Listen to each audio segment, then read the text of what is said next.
Takže čau, dímeme, to je Predator, já jsem Dašoda. V dnešním videu bych se vás chtěl zeptat, jestli ještě tady někdo hraje třeba Fish nebo něco takového, protože já jsem dřív hrál Fish a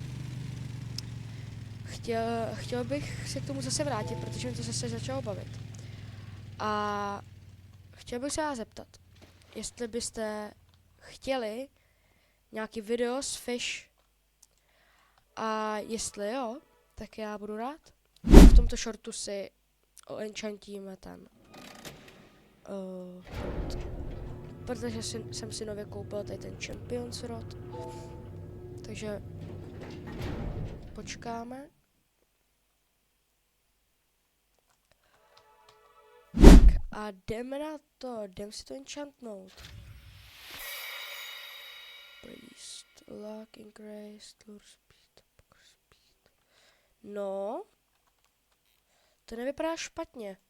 Hele, já se v těch enchantech moc nevyznám. Pokud je tohle dobrý enchant, tak mi řekněte, pokud bych měl zkusit ještě dát nějaký jiný enchant. Mám ještě 2 enchant reliky a pokud jo, tak mi napište komentář a my se uvidíme třeba u dalšího videa. Čau.